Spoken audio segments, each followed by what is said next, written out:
Survive and Advance on the Grueling Truth Sports Network. Survive and Advance is brought to you by Replenishing Care, the future of sports medicine. If you get a chance, go to our website, gruelingtruth.net. Click on the Replenishing Care banner. It'll take you and tell you all about the PEMF machine, which I can't say enough about. It's really helped me in every problem me or my family's had physically. The thing's actually a great thing, so make sure you check it out. I'm your host, Mike Goodpaster, and right now I want to welcome in my co-host who won a national championship in 1981 with the Indiana Hoosiers, Steve Risley. How you doing, Steve? Doing great this afternoon. How you guys doing? Mike, how's life in Indiana? Oh, it's going to be dark here in about an hour, so I'm not as lucky as you guys on the West Coast. No, I don't know. We got another 5 hours of sunlight here. Yeah, all right. We get the sun sooner than you do during the day, so I'm going to call you as soon as the sun comes up tomorrow and make fun of you. Our guest today. Is that at 4 o'clock? Is that at 4 o'clock when you're driving your son to work? Yeah, pretty much. Our guest today played over a decade in the NHL and also won a Stanley Cup with the Chicago Blackhawks. Recently wrote an article for Players Tribune about concussions and his life in the NHL. Help me welcome to the show, Nick Boynton. How you doing, Nick? I'm doing great. Thanks very much for having me. All right. Hey, Nick, I got one question. Okay. I got one question before we get started. Are the myths and rumors all true that they just give you guys that cup to go do whatever you want to with for a year, take it wherever you want, and just there are no day regulations for each on player, that thing? I think. For a day for each player, you get it and do whatever you want to do with it for a day. Yeah, we got it for you get it for basically 24 hours, and I grew up on a farm back in Ontario, so we just sort of had the whole town over to the farm for, a party, and it was a lot of fun. It's a great tradition what they do with that. It's a great tradition. There's another show, Mike, down the road. We get Nick back on and stories of the cup. How about that? I'm sure they've got something to tell there we've never heard of. Yeah. Let's just start off. That's a great show down the road. You grew up in Canada. I know that, Nick. Hockey's huge there. When did you start playing full contact hockey? Yeah, full contact when I was growing up. I think it starts around, it's got to be 12 years old, I want to say, in Canada. I'm not sure if that's a different age, but right around 12 years old. Yeah, see, that's a little older than our youth sports start here. Some places start tackle football younger than that, and that's one of the bones of contention. Did you find in hockey that, like in our youth sports early, we have a lot more banging going around, unintentional banging, where kids actually get hit in the head a little bit more, and that's because they're just so clumsy, they run into each other all the time. Or are you wearing protective gear pretty much all the way through from the very start? You're wearing protective gear and a helmet, but it's like anything else. It's you put it on ice and things happen when you're a kid. You're not as fleet of foot as you are when you're a little bit older. So definitely, there's a lot of accidents, but the kids have those kind of accidents learning to walk too. So. All right, now a little follow up. When did the game? Go ahead. Go ahead. How to follow up? When did the game start becoming physical to where physicality was part of the game? I mean, I know, like I said, in youth sports in America with football and soccer, really the physicality probably doesn't come in until maybe 15, 16 years old, where kids start doing a little bit of head hunting occasionally, or that type of nature. Does that start that early age in hockey too? So yeah. I was going to say, with young kids, they're just, when they're out there, they can definitely get hurt, but it's more harmless at that age, when they're 6, 7, and 8. But when you get to, 12 years old, a teenager in Canada, I know when I was 14 years old, I played on a team with guys that were 19 and 20. And that's kind of where I guess I got my first real fight and got knocked out. I was 14 years old. Yeah, and I know when you played in the NFL, you were considered like an enforcer. When did that start in your career? Was that when you got to the NHL, or was that before that? You know what? It was just the style we grew up watching. In the NHL, we all want to play in the NHL. That was the best league, and that's the style, and that's sort of, I guess, what you had to do in some cases to get there. You had to do sort of those sort of things. You had to prove your toughness the way the game's being played now, it's such a macho sport, but that was accepted very early on for kids playing hockey back home. Now, with the role of the enforcer, is that something you relished, or was that something that you kind of took on out of necessity? I'll be honest. When I first came into the league, I was a pretty all-around player.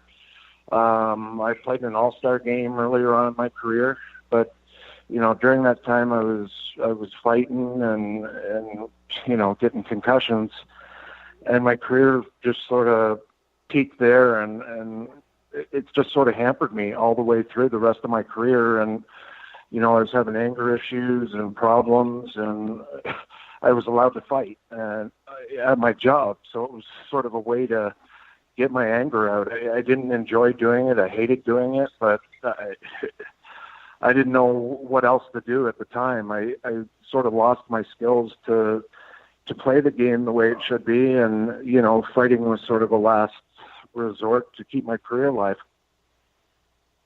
So you said you started having anger issues at that age. Was it just on the ice, or were these anger issues at that point? Was it more of a aggressive hockey playing, or was it just like you started feeling more angry off the ice as well? That's interesting. Is it starting that young? Yeah, I mean, I was, by that time, let's say 26, 27. Okay. I was heavily into the painkillers and stuff like that too, and it was just dark. I mean, I talk about it in my story, but just everything from that point on was dark, and I wasn't happy playing, but I didn't know what else to do, and I knew I wasn't feeling right, but it was just finding no relief. It was tough, and I guess why I wanted to write the story is, if anything, if the NHL doesn't want to change, parents got to know how serious this is, because, it just kind of goes unchecked, and guys aren't going to take themselves out of the lineup. If it's not something that's looked for and kept up on, you're not going to get them all. So that's something that's got to be looked at way better as well. Yeah, and did you play college hockey? Did you play college hockey as well, or did you go right from club right into the NFL? I played junior hockey in Canada, and that's sort of it's a little younger than college. You start at 16 to 20, but it's sort of NHL rules, and you play a lot more games in college. So I think it's sort of the thought process is it gets you a little more ready for the pro, or at least that's the way it used to be. All right, now you talked about the painkillers and everything, and the thing I know from talking to a few different NFL players, we had Kenny Easley on, who was a guy that almost died because they were giving him so many aspirin, Advil, ibuprofen, whatever it is, that it basically almost shut down his kidneys and almost killed him. And you talk kind of the same thing, how trainers would just hand out painkillers like candy, and I would assume since you wanted to play so bad, it was something you didn't even question. No, not really. And I mean, that was, I started my pro career in '99, so it was just kind of, the veteran guys were putting their hands out. You find out what it is, try it, it works. And our trainers, I can't say they, in my case, ever abused that. I got, a certain amount a day or whatever. I just found I needed more right away and got them elsewhere, and it got out of control pretty quickly for me. Yeah, well, don't you have to have a prescription, even from a team doctor or something like that, to get the opiates and things like that, or the heavy painkillers? I mean, we didn't pass them out in college sports nearly to any degree at all. I mean, we can get our hands on that stuff. But I know the times that we did get it, we basically had to go to the team doctor in his office and get physically examined. And he wrote a prescription, and we took that prescription to a pharmacy and got it filled. So you're saying basically these training rooms in professional hockey, they just have jars of these things sitting around and just kind of put them in an envelope or a jar for you and give them to you and say, here, take these? Yeah, basically. I mean, early on in my career, Wow. there definitely weren't individual prescriptions. It was just sort of, a shake of the bottle, put your hand out if you want them. That's the way it was. That's the way I started. There's part of the problem it wasn't like it wasn't like that in the minors. I played 2 years in the AHL, and it really didn't come about for me until I was in the NHL. I might have been naive too, at the time, but it's the first time I was aware of it was in the NHL, and that's where it started, and sort of, things I've written down about the things that have gone on since. It just hasn't been pleasant. Yeah, and I know later in your career, you actually went to a team, asked for help, and within a month they actually traded you. Yeah, I was really struggling, and it was bad. And I think, the people here, my friends here, I knew I needed help, but I went in and asked, and I was, sort of letting, definitely we'll get you the help you need, and we'll get it taken care of. And the next thing I kind of heard, I was traded. So that was, I always thought that anyways. It's a culture of don't speak up. So that was just when that happened, it was nothing good after that. I think this is important. Downhill. Yeah, this is important for you to address. When you were going through this, you're starting to notice this was all happening. Did you try and just keep it all inside yourself, or did you talk to were you married at the time? You said you talked about how important your family is to you. Did you have a wife at that time, or did you try and go to your friends and try and get outside help outside of hockey? Or you just kept it inside yourself, and that was it? I kept it to myself. I had a previous relationship. I had 2 older daughters, with their mother, and I was going through sort of that at the time, a separation, trying to figure all that out. So it was just, on the ice wasn't good, and off the ice I was struggling too, and I just needed help, overall. And looking back on that now, would you say if you were going to counsel somebody to say, don't rely on the teams to help you, be brave enough to go outside and get help outside, because I didn't, and this is what's become of me by not seeking help or counsel outside of hockey quickly? I mean, I'm sure you would now step up and say, go wherever you got to go to get the help. Don't rely on the team. Oh my God! In front of their pocket. I'll be completely honest with you. I've been steered into drug rehabs for the last 12 years by the NHL. I wasn't anywhere near strong enough or in good enough shape till I sought my own help and went to a psychiatrist and sought a different point of view. And you know what? The NHL and the NHL union, they're doing nothing about this. They're pretending this isn't going on. I would have never got help had I relied on my union and my league. So, all right, that's an incredibly important point right there that we need to get out. Is that guys like you and in other sports as well, you got to get outside that envelope.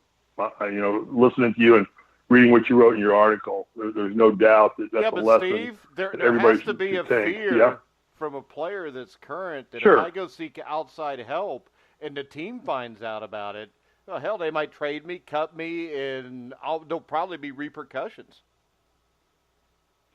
Well, absolutely. Yeah. It's tough for a certain amount of guys. You're going to have your top tier guys. There's 4 or 5 guys on every team that are making the money, and they can take the amount of time off they need. The other 15 guys are replaceable, and that's just the sport. You need those other 15 guys, but there's a lot of them out there that can be interchanged. And the union and the NHL, I mean, I've lost teammates and other, friends to suicide. There's a lot of guys struggling. So many people have reached out to me from the football and hockey areas since I've written this story. And for the NHL to deny it, it's criminal at this point. It's really, as a kid, I grew up wanting to play in the NHL. The NHL has to change in order for the culture to change. It's just the way it's got to work. There's no other way around it. And the thing that's sad is the fact that a man that had a lot to do with this, doing nothing basically, was former NHL Commissioner Gary Bettman, who's actually being elected into the Hall of Fame this year. Yeah, unfortunately, it's not surprising. A lot of people say he's, just a commissioner, he's doing the owner's bidding, but he has a lot more power in the NHL than you think, and the owners basically are doing what he says. He's got 51% of the vote, so he's to blame here as much as the owners are for ignoring this issue. Yeah, so when you said in your article I read that you went to rehab multiple times, but really you never took anything away from it. You thought was a positive influence on you or helped you out. Were they just kind of like the NHL laying down saying we took care of him, we sent him to rehab, we paid for it, we put the money out, we did our part, and it's up to Nick to better himself now. And then you said you didn't start seeing improvement until you did your own work on your own with your psychiatrist and things. So is the NFL just doing lip service then when they offer these rehab programs to players, NHL? Well, they obviously, they're getting the guys onto the painkillers. So it's in their best interest to have guys be addicts and have, not be able to get sober. I applaud the rehab. Guys need that. That is a necessary part of this, but rehab is, I'm sober. I've been sober for, a year and a half now, and my head was just as bad as ever. Like it was, the relief that I was looking for, and I had to, find different doctors. I had to listen to an ex-teammate of mine to finally get some relief, and the NHL and the union are there silent. It's tough for guys to talk about, even tougher to find help and reach out to former teammates and tell them what they're going through. So we see in the NFL how the NFL is trying to take some steps. I know a lot of those steps are just to codify a public that's asking questions and a little upset. Has the NHL moved in the right direction, in your opinion, or are they still kind of sitting on their hands? No, they haven't done anything. In my opinion, they still don't admit to CTE existing or being a problem in the game. The rest of the world's kind of moved on with that and, admit that that's a problem with head injuries. It's a serious problem, but the NHL and their owners are still denying it's a problem. So the NHL's got a long, long ways to go. It's a scary, scary thing right now what those owners are claiming they don't know. All right, so if you were the commissioner of the NFL or the NHL right now, what would be the first couple steps you would take to start to address this problem? Well, I honestly, you got to take fighting and head hits out of the game. It's just not even worth it. It's not worth kids whose brains don't stop developing until they're 25, fighting in leagues coming up, trying to make the NHL. That's just a waste of time, and that's something I wouldn't have said probably 2 years ago. But knowing what I know now, I definitely get rid of fighting, get rid of the head hits, but we've got to treat the injuries in the league better. They still have zero treatment for the injury when it happens. There's so many different treatments and ways to explore, helping the brain other than taking a couple days off. And if you don't feel sick to your stomach when your heart rate goes up, you're good to go. There's got to be better than that because the alternative isn't very good. Some of the best programs that are out there, and we watch these on TV, are programs like called Scared Straight or things like that. If you can, talk a little bit about, you mentioned in your article how there's more than once in your life you've absolutely contemplated suicide. You've gone to a dark room, you've turned all the lights, you've contemplated it, and fortunately, for whatever reason, you didn't take that step. Is that a message that somebody like you should be getting out, or your article is powerful enough that you should be getting that out and going around to programs and talking to these people and telling them about your very plight? Because when you start thinking about taking your own life, you've hit a cliff. I mean, you're ready to jump, and I think it's just such an important message. Have you thought about ways you could do that and take your experiences and start scaring the crap out of young kids about thinking contact is a vital part of any sport, be it football, hockey, basketball, soccer, whatever, lacrosse, anything? Yeah, to be honest, that's something, that I hope to keep working at. I'll be completely honest. It's been overwhelming for me. the response and just the letters and emails I've received from people. And, I'm still working on getting to a place where I'm good every day. I still have trouble with anxiety and stuff like that, and I'm working on it. But that's something as I kind of get more comfortable, that's something I'd love to do because, my story is change the name. It's a lot of people's story. It's just, I think getting out there and showing my face and talking to kids and letting them know it's okay to talk about this kind of stuff is definitely something that I, look forward to doing. Do you still find that there are triggers out there right now today? You've been out of it. You've got yourself clean. You've got yourself sober. But there are still triggers out there that drive you back into an anger or a madness or take you down back into darkness a little bit, or are you getting a wrestle on those, or what are those triggers that you might want to pass on to other people start looking for at an earlier age?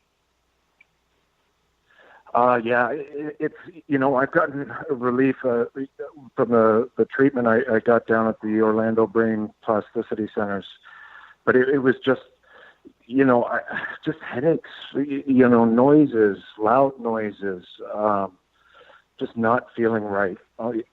Just, on my bad days, it was, I'm not drinking anymore, but I just felt hungover, just no energy, lack of energy. And it just got worse and worse. And sometimes it gets so bad so quick, you don't know how you got there. But I in a selfish sort of way, me getting my story out there is a way to hold me accountable too. So when I am having bad days, I've got something to turn myself around, and people hold me accountable, which is what I need sometimes. All right, you talked about the Plasticity Brain Center. Do you want to explain to us a little bit about that treatment? Because I'm always interested in alternative methods here. Yeah, it was new to me, but basically I went there. I did a sort of a bunch of baseline tests. They did sort of glasses that track your eye movement, and I've been having a lot of pressure on the right side of my brain, and I grind my teeth terribly to the point of cracking them, and just can never get loose in my shoulders and jaw area, just sort of from being hit there. So I always had this tension, and my right eye wasn't tracking. It was tracking 2 or 3 times slower than my left eye, so I was having trouble focusing. I hadn't read in 10 years just because I got headaches, so it was just something that was sort of compounding and getting worse. And I got instant relief from the treatment there and sent home with exercises that can, help my eye stay strong. And that was, it's a small thing, but it was a major thing in my life and made a big difference. Now, see, the other thing about CTE, it's really hard to diagnose it until you've passed. Is there any way that a player can get a brain scan or anything that would help tell him anything? Not that I know of right now, personally, but again, I'm new to and open to new treatments and sort of the exploration of the subject. It's a shame that I even have to talk about this with the NHL and with the union at this day and age. But stuff. I'm open to all things. But the center I went to in Orlando was such a big help and has made a difference in my mood and my anxiety. So the NHL, have you went to them to try to address this? If you have, what was the response that you got from them? They don't respond. It's just not covered by our insurance. The drug rehab is. This kind of treatment isn't covered. So it's out-of-pocket treatment, and that's sort of the problem with a lot of guys in my situation. I'm lucky I had the money to do it, and it's saving my life, so I'm glad I did. But a lot of guys just can't afford the treatment. But I assume your union's working on this and getting that changed as best they can, fighting the NHL as strong as they can, right? No. I mean, is the union behind you on this? No, he's asking. No, the union. No. Yeah, the NHLPA, as it stands right now, their leadership is doing nothing. to help us. There needs to be a change there. Right now, they're just going along with the NHL, and that's just not helping us. It's not helping the guys that are struggling, and that's not going to change the game. Kids are going to continue to suffer concussions needlessly from the NHL and the NHLPA's example. Yeah, and I would think this is something where you see you with the NHL, you see all kind of NFL players that are retired that come and talk about it, but you don't see current players do it until you get a Crosby or a Chexkin, somebody that's actually playing right now. I mean, it's going to be hard to get this done, and those guys face a risk if they do that. Yeah, no, it's, I haven't talked to a lot of current guys. There's been a few guys that have reached out to me and let me know they're struggling. But as far as the current union of players, I don't really know where they stand. But I think our stories, myself and Dan Carcillo, his story, are at least making them think about it and hopefully realize, these concussions and the money isn't worth it at the end of the day.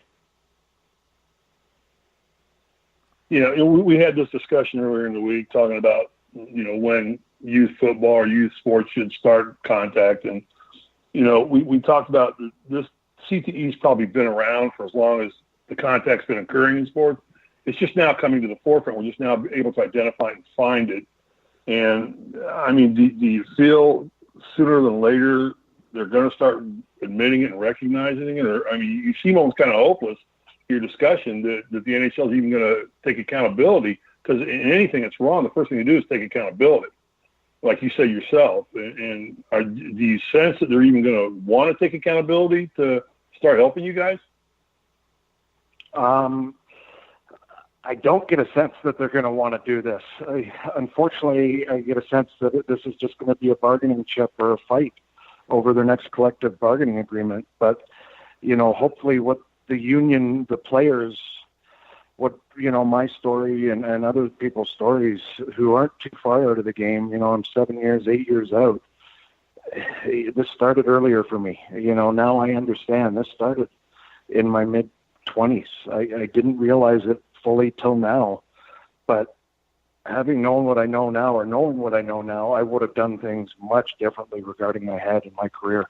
I just was careless, and I didn't even think about it. I was stupid.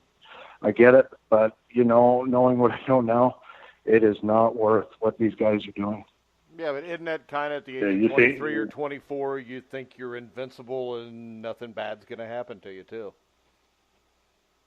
Yeah, it's why I believe so strongly that just the culture of the game has to change. There has to be a 180 from the league, from the players who play the game. It has to change, and this has to be made a top priority in the game. And right now it's nothing. And then when you're done, there's nothing we can help you with. So it's got to change in order to change the game from the little kids up. Well, if the NHL came to you right now and said, we hear you, we want your input, what are the immediate things that hockey should do? Kind of outline as specific as you can, and not everything, just the quickest steps they can take to start turning this thing around. Because, the old adage right now, the joke is, I went to a fight and a hockey game broke out. That line's been tossed around for as long as you know that better than me. You played the sport, but that's been a running joke for as long as I've ever watched hockey. What are the immediate steps that you think that if you were making suggestions, they said, give me your suggestions, we're gonna implement them as quick as we can. What are those? What are the changes that need to be made? Well, changing the rules, get rid of fighting right away. It's pointless, and kids grow up thinking it's okay, and it's just a way to hurt yourself in the long run. And then these injuries can be treated in better ways. I got relief from some of my symptoms. The NHL's ignoring it, therefore its players aren't getting treatments that could help them, that could make the game better, faster, whatever you want to call it, because they're ignoring CTE. I mean, they've got to do better on head hits. Guys have got to start playing the game a different way, and the NHL needs to crack down. First of all, they need to admit there's a problem, and then crack down on the hits to the head. All right, now I know you said And to stop the fighting, hang on, one more, to stop the fighting, to go on, and then I'll quiet down. Stop the fighting where it just got to get as bad as like you fight, you're out, you're done for the game, you're automatic expulsion of the game. Kind of like what the NBA's tried to adopt with flagrant fouls to some degree. Just there's no warning. It's a death penalty if you start fighting. Is that kind of what it's going to have to get to in hockey? Yeah, I think it's got to it might as well be banned outright. I don't even think it's worth guys doing it anymore. It's to the point, from what I've seen from, my injuries and other guys, that it's not worth that risk. It's a great game. It can be played without that element. And I think the NHL has to set that example and get rid of it. Yeah, and you've talked about how much your son loves hockey. And I assume you would not let him play at this moment. What's your thoughts on that? Because it has to be rough to see your son love something the way you did when he was little, but he can't play because of all this, which is understandable. Yeah, he's learned to skate. He's still pretty young, but I look at my kids and what they do in a totally different light now, and hockey's just one of those things. I'm living out in Arizona now. There's lots of golf and there's lots of baseball. And it's hockey just the way it's played right now. I don't think it's a safe enough game. Yeah, and I can tell you, I coach my own sons in high school football, and I stopped coaching so I could coach them, so I could keep an eye on stuff like this. And it's really difficult to watch your son, especially now knowing what we know, play a contact sport. And I mean, it's almost to the point where I want them to just come up to me some point and just say, I don't want to do this anymore. Because every time, my one son's a quarterback, my other one's an offensive lineman, so they're getting hit all the time. And I mean, when they get knocked down, I mean, I'm not even thinking if the play's good or bad. I'm just hoping they get up all right. Yeah, and football, I got to be honest, it is toughest sport as far as this is concerned on your head. I mean, it's just play after play, and really it doesn't discriminate, It could just be you got hit the wrong way, and it could be a severe injury. So there's so much more research that needs to be done. We know the trauma's causing problems, but I just think we need so much more research because it's really a scary thing. Yeah. Steve? Nick, how physical are practices in the NHL? Like, football's gone through no contact practices all the way through now. NFL doesn't contact, college doesn't contact, high school doesn't contact, youth doesn't contact. What's the practice like? I mean, are you getting your heads banged every day or just in game days? You know what? It depends how you're doing. If you're on a winning team, and it really depends on the coach, but if you're on a winning team and things are going good, practices are usually light. If you're on losing teams, I've had fights in practice and, contact drills where guys are getting leveled and stuff like that in practices too. It's just sort of, the up and down of the season. It happens with every team. But that's amazing to me. I mean, because that's amazing to me right there. Yeah. I was a huge hockey fan because of the 1980 Olympic hockey team. I used to watch hockey all the time. I really don't watch any sport as much as I used to, but I didn't realize that. And that seems damn near criminally insane to be hitting each other in practice like that. I mean, the NFL doesn't even do that anymore. So when we look at this, the NFL has even been, the NHL has been worse than the NFL with this. That's, it's embarrassing to say. Absolutely. It's been way worse than the NFL. The NFL's at least, stopped denying it and made strides. The NHL's still in denial, so nothing's going to get better. And it doesn't look like they're planning on doing anything. Yeah, it's interesting because I think all of us, myself maybe I'm speaking myself, but I perceive hockey to be probably the best run sport of all professional sports. I mean, your stadiums are always full, your games are always exciting when I watch, and in the playoffs, the cup, it's all there. And I'm looking at hockey going, boy, these guys get it right. And, here we are looking at the NBA has its issues, the NFL has its issues, Major League Baseball, PED, and now you're almost coming out saying hockey is probably the worst of all of them. And that's a marketing genius on their part, because I think hockey's perceived as the best run professional sport by most anybody you would talk to. Yeah, that's the problem. And, we're up against a lot, but I got to be honest, like public opinion, everybody that's reached out to me, it's been overwhelming, and the public knows this. Everybody out there knows this. It's going to come, it's coming. The end is coming. It's just a matter of how long they're going to hold out. And the longer they do, the more severe it is for, guys dealing with these injuries. And everybody who likes hockey. As a former player, I can watch the playoffs without the fighting. It's a good game. It's entertaining. It doesn't need. It's just senseless now. Now that we know the injuries that our brains sustain. Yeah, and the sad thing is with the NFL, they really didn't do anything until you started getting Hall of Famers that were becoming afflicted with it. That brought the attention to them, and I would just hate if that would be the only thing that could get the NHL to do something. Is if you had, Wayne Gretzky or a Sidney Crosby have a problem like this, and then they pay attention, because the way this looks is eventually that's what's going to happen if they don't get their heads out of the sand. Yeah, absolutely. Absolutely. And I think you're just going to hear more about this. Hopefully the work Dan Carcillo, my friend's done, and me get my story out, hopefully, it gives some guys strength to just, if they're struggling, reach out and maybe tell their stories. Who knows? All right, Steve, you got any final questions? Yeah, one last question to ask you. I read your article, and I understand you finally figured out what was going on. And I use this phrase a lot. Did hockey quit you, or did you quit hockey? I mean, did your injuries become so severe that hockey just quit you? Or did you come to the realization first that I got to get out of this game, or hockey will kill me? Or did hockey just said, you got to get out of this game because we're killing you? You know what? I had to get out of the game because it was killing me. I didn't understand that at the time. So you figured it out first.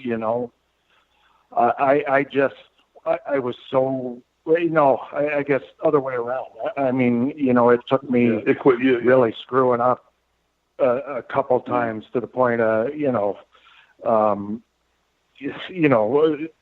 arrested and handcuffed to a bed in a Buffalo, hospital, like doing stupid things like that. And I should have been dead, but woke up with no idea what happened. I'm still fighting with stuff like that, but it's not just my story. Lots of guys are struggling, and they just need help, and doing nothing isn't helping. Yeah, and one final Mike, one. Not everybody.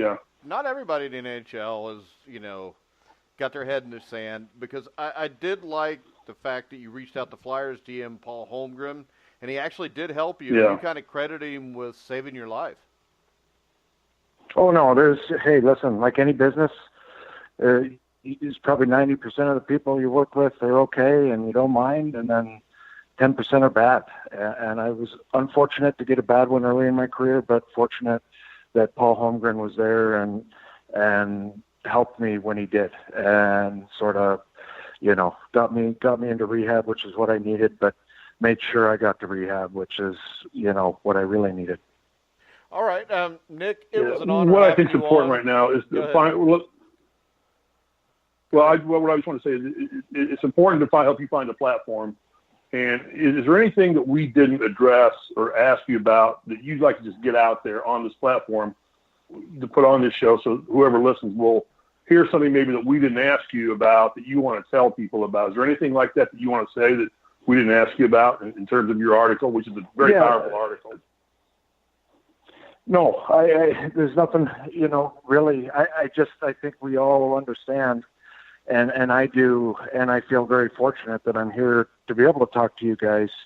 That I think this brain injury thing is a lot more serious.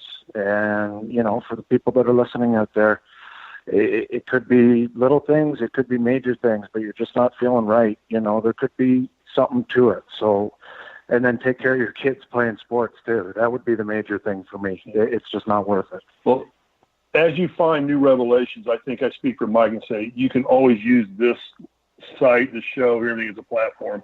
I think Mike and I would be welcome you back anytime to help you get your message out, because change is only going to come when the word is spoken and the word is put out there, and it's finally heard by the right people and enough people. So, Mike, you wouldn't disagree with that, would you? No, that's how I was going to finish the show before you interrupted me, Steve. All right, then you finish the show. I'm sorry. You take that. I spoke your words. I'm sorry. Nick, as Steve said, you're welcome here anytime. If you have any updates or anything, you want to get it out over the air, just let us know. We'd love to have you back. Well, absolutely. I appreciate you. I mean, I can't get this story out without you guys. So thanks for having me on and let me say my piece. I really appreciate it. All right. We appreciate it, Nick. Godspeed to you. All right, guys. Take care, Nick. Thank you, guys. Yep, thank you. Guys, remember you can hear us on iHeart, iTunes, TuneIn, Spreaker, Stitcher. Wherever you find sports podcasts, you'll find The Grueling Truth. So for Nick Boynton, Steve Risley, I'm Mike Goodpaster. You've been listening to The Grueling Truth, where the legends speak.